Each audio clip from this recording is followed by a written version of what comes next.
Hi friends. నమస్తే. Welcome back to my another video. ఈ వీడియోలో మనం ఏం చూస్తామంటే రీసెంట్ గా వచ్చి ఐఫోన్ లో 16e అని ఒక ఫోన్ రిలీజ్ చేశారు. ఆ ఫోన్ మీరు కొనక ముందు ఈ వీడియో చూసారంటే మీకు అర్థమైపోతుంది ఆ ఫోన్ కొందామా వద్దా, అంత వర్త్ ఉందా లేదా. అది కాకుండా వాళ్ళు బడ్జెట్ ఫోన్ రిలీజ్ చేశారు. అది వచ్చి మనము కొంచెము బాగా రీసెర్చ్ చేసి మేము ఒక విషయం పెడతాము పాయింట్స్ అని. ఈ వీడియో ఎండింగ్ లో మీకు అర్థమైపోతుంది ఆ ఫోన్ కొందామా వద్దా.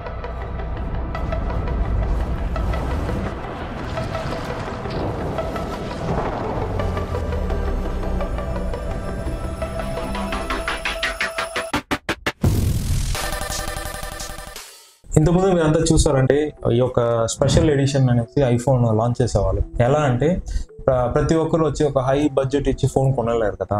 అలాంటి వాళ్ళకి ఏం చేస్తారంటే ఒక హాఫ్ ఆఫ్ ది ప్రైస్ పెట్టి మిడ్ వేరియంట్లో ఒక బడ్జెట్ రిలీజ్ చేసేవారు. బడ్జెట్ అంటే ఫోన్ రిలీజ్ చేసేవారు. ఆ ఫోన్స్ చూసారంటే ఎట్లా ఉంటుందంటే ఎఫెక్ట్ఫుల్గా ఉంటుంది. ఒక 30-35 వేలు ఉంటుంది. దానికి వచ్చి ఒక టాప్ వేరియంట్ వచ్చి ఎలా ఉంటుందంటే ఒక 60-70,000 ఉండేవి. ఇప్పుడు ఏం చేశారంటే కొన్ని సిచ్యువేషన్స్ వల్ల ఈ ఐఫోన్ వాళ్ళు ఏం చేశారంటే కంప్లీట్గా వచ్చి ఎస్సీ మోడల్స్ స్టాప్ చేశారు. ఎందుకంటే కొన్ని ప్రాక్టికల్ పాసిబిలిటీస్ లేవని ఆ చిన్న ఫోన్లో వచ్చి ఒక సి టైప్ ఛార్జింగ్ తీసుకురాలేము, కొన్ని అప్డేటెడ్ అడాప్టర్స్ అని దాంట్లో తీసుకురాలేము అనేసి ఏం చేశారంటే కంప్లీట్గా ఎస్సీ మోడల్ని స్టాప్ చేసి దాని ప్లేస్లో ఏం చేశారంటే ఈ ఐఫోన్ 16e తీసుకొచ్చారు. ఈ ఒక 16e ప్రైస్ వచ్చి అరౌండ్ 60,000 అంటే 59,000 చేంజ్ ఉంది. కానీ ఆ ఫోన్ వచ్చి ఆ ప్రైస్కి మనం కొని అంత వర్త్ ఉందా లేదా, దాంట్లో ఇచ్చిన హార్డ్వేర్ ఏమి, దాని యొక్క ఓవర్ వ్యూ చూద్దాము. ఈ వీడియో మీరు కంప్లీట్గా చూసారంటే మీకు అర్థమైపోతుంది ఆ ఫోన్ కొనేదానికి వర్త్ ఉందా లేదా అని. ఇప్పుడు ఐఫోన్ 16e మీరు వచ్చి ఓవరాల్ డిజైన్ వైజ్ చూసారంటే ఇదేదో కొత్తగా వచ్చినట్టు లేదు. ఎట్లా ఉందంటే మనం ఐఫోన్ 14 చూసినట్టు.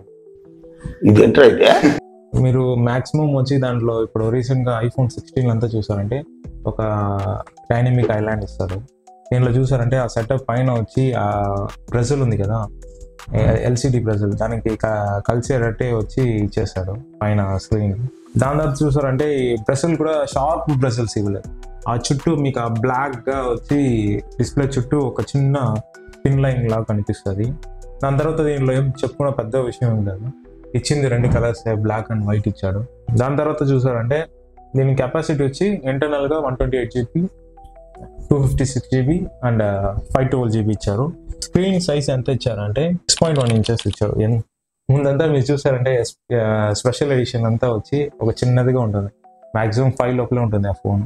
అంటే బాగుంటుంది, స్లీక్గా చిన్నదిగా చేతులు పెట్టుకున్నట్టు ఉంటుంది. వీడేమో 6.1 ఇంచ్ స్క్రీన్ ఇచ్చాడు. అంటే ఒక ఐఫోన్ ఒక ఎస్సీ వర్షన్సే క్లోజ్ చేయాలి. ఇంకా మేటో ఫ్యూచర్లో మనకు అలాంటి ఫోన్స్ కంటే కనిపించదు.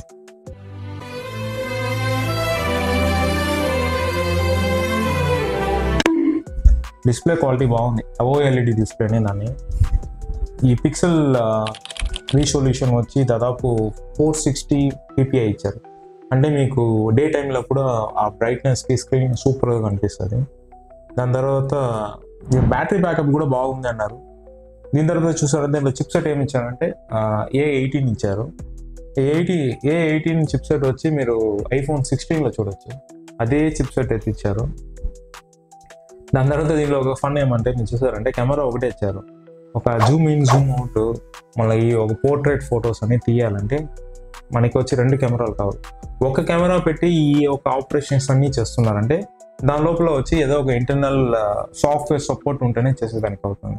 ఇప్పుడు మీరు చూడండి, ఇప్పుడు ఈ ఫ్రేమ్ ఇంత ఉంది, నేను ఆ ఫ్రేమ్లో ఒక ఆబ్జెక్ట్ జూమ్ చేస్తున్నానంటే నాకు టెలిఫోనిక్ లెన్స్ ఇంకొకటి ఉంటేనే నేను వెళ్ళి ఆ ఆబ్జెక్ట్ని జూమ్ చేసేదానికి అవుతుంది.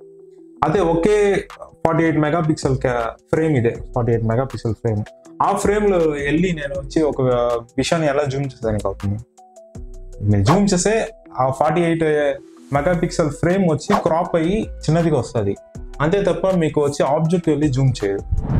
అంటే ఇవన్నీ అంటే జనాలు వచ్చి నమ్మించి ఒక 48 మెగాపిక్సెల్లో ఇన్ని ఒక ఫీచర్స్ ఉన్నాయని నమ్మించి ఆ ఫోన్ తీపిచ్చేదానికి ఇలాగ ఒక కెమెరాలోని ఇన్ని ఫీచర్స్ ఉన్నాయి అనేసి ఇస్తున్నారు. కానీ అదంతా హార్డ్వేర్ ప్రాసెస్ కాదు, అవన్నీ చేసేది వచ్చి ఒక సాఫ్ట్వేర్ ప్రాసెస్.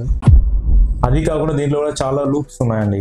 ఫోన్స్ మీరు చూసారనుకోండి, ఐఫోన్ ఫస్ట్ ఫోన్ కొన్నప్పుడు బాగా ఫాస్ట్గా పనిచేస్తుంది, ఫొటోస్ అన్ని కలర్ఫుల్గా తీస్తుంది, మళ్ళీ 1 year 2 years తర్వాత ఆటోమేటిక్గా వచ్చి ఫోన్ స్లో అవుతుంది, తీసే ఫొటోస్ అన్నీ డల్ అవుతుంది. అంటే ఇవన్నీ ఎందుకు ఫస్ట్ ఉన్న అవుట్పుట్ మళ్ళీ రాదు అనుకుంటారు. వీళ్ళు చేసేదంటే ఎట్లా ఉంటుందంటే ఈ సాఫ్ట్వేర్స్ అన్ని రిలీజ్ చేస్తారు, దాంట్లో ఏదో గ్లిచ్ లాగా పంపిస్తారు.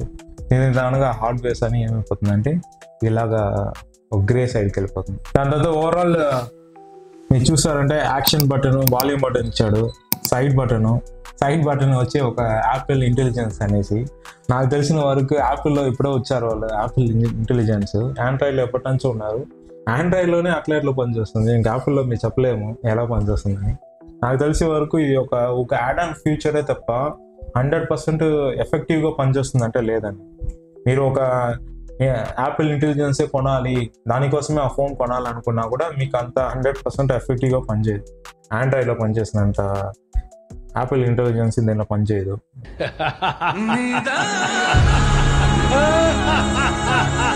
ఒక ఐఫోన్లో వచ్చి 14 టచ్ మీరు చూస్తారంటే దానికి బ్యాక్ సైడ్ వచ్చి ఒక మ్యాగ్నెటిక్ మెటీరియల్ లాగా ఉంటుంది. ఆ మెటీరియల్ వల్లే మీకు ఏమైపోతుందంటే మీరు ఏమైనా ఇప్పుడు వైర్లెస్ ఛార్జర్ ఇస్తారు, దాని తర్వాత పవర్ బ్యాంక్స్, ఏమైనా వాలెట్స్ అవన్నీ పెట్టినప్పుడు ఆ మ్యాగ్నెట్ లాగా స్ట్రాంగ్ అద్దుకుంటుంది. అలాంటి ఫ్యూచర్ కూడా ఇచ్చాడా దీనికి అని చూసారంటే ఈ ఒక iPhone 16కి ఇవ్వలేరు. అది కూడా ఛార్జింగ్ వైర్లెస్ ఇచ్చాడు, అది కూడా అంత ఎఫెక్టివ్గా ఛార్జ్ అవ్వదు, స్లో ఛార్జింగ్ అవుతుంది. అది కూడా మీకు ఫోన్ వచ్చి హోల్డ్ అవ్వదు.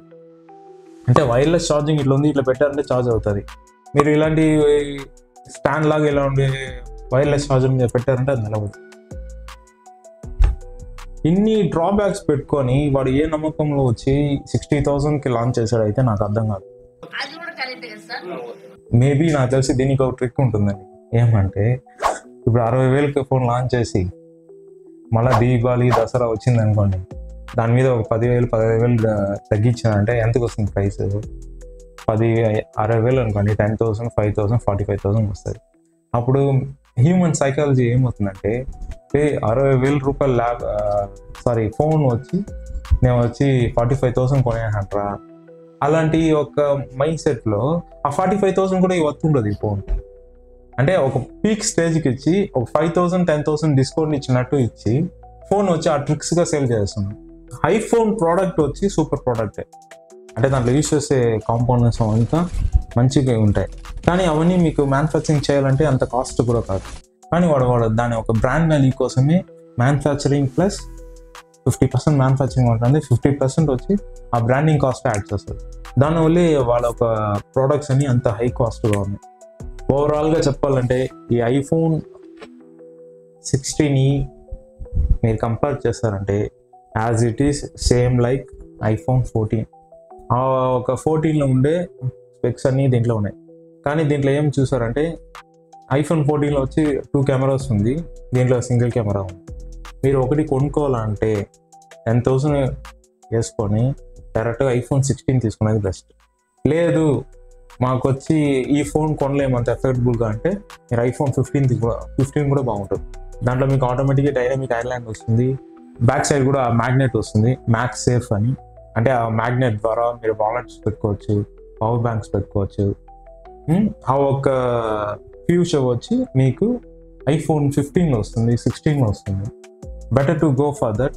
బట్ ఈ ఒక ప్రోడక్ట్ ఈ ప్రైస్ వచ్చి ఒక బడ్జెట్, మిడ్ బడ్జెట్ అనేసి ఒక నేమ్ పెట్టి ఈ ఒక అంత వర్త్ లేని ఫోన్ వచ్చి అంత రేటుకి అమ్మడం నాకు తెలిసి అంత వర్త్ అవుతుంది. మీరు వెయిట్ చేసి తీస్తే కూడా అంత వర్త్ లేదు ఆ ఫోన్. ఫైనల్గా వీడియో ఎండింగ్ వచ్చాము. ఈ iPhone 16 వచ్చి నాకు తెలిసిన వరకు వాళ్ళు ఒక స్ట్రాటజీ ఏమంటే ఒక మిడ్ వేరియంట్ అని ఒక ప్రైస్కి లాంచ్ చేసి దాని తర్వాత మనకి అప్కమింగ్ సేల్స్లో ఒక 5,000 10,000 తగ్గించి ఒక 50,000 45,000కి అమ్మదామని ప్లాన్ చేసి ఆ ఒక ప్రైస్ వచ్చి ఆ పీక్ రేంజ్ పెట్టారు. వాళ్ళ స్ట్రాటజీ అది మనం అర్థం చేసుకొని ఏం చేయాలంటే ఈ యొక్క ఫోన్లో లేని అడిషనల్ స్పెక్స్ వచ్చి 15లో 16లో 15 చూసారనుకోండి, అదే ప్రైస్కి ఒక 5,000 10,000 వేసారంటే 15 వస్తుంది. దానికన్నా ఒక 10,000 15,000 ఎక్కువ వేసారంటే 16 వస్తుంది. ఒకవేళ ఐఫోన్స్ అడిక్ట్స్ ఉంటారు కదా, అడిక్ట్ కాదు ఫ్యాన్స్ ఉంటారు కదా, iPhone 10 గెత్ అనేసి ఉంటారు కదా, అలాంటి వాళ్ళకి ఏమంటే 15 అయినా 16 అయినా తీసుకోండి, 16 నాట్ వర్త్. దీని తర్వాత నేను చెప్తున్నా అంటే ఆ ఒక వీడియో వచ్చి ప్రాక్టికల్ డెమోన్స్ట్రేట్ చేయాలి, మాకు ప్రాక్టికల్గా 2 అవుట్పుట్లు చూపించాలి అంటే దానికి మనం ప్లాన్ చేద్దాము. ఇప్పుడైతే పాసిబిలిటీస్ లేదు కాబట్టి ఇప్పుడు ఒక ఓవరాల్ వీడియోగా చేస్తాము. ఇప్పటికి మన ఛానల్ని మీరు సబ్స్క్రైబ్ చేసి సపోర్ట్ చేయండి. మీ ఫ్రెండ్స్కి మన వీడియోస్ షేర్ చేసి సపోర్ట్ చేయండి. ఇలాంటి వాల్యుబుల్ కంటెంట్స్ మళ్ళీ చేద్దాము. Thank you. బై.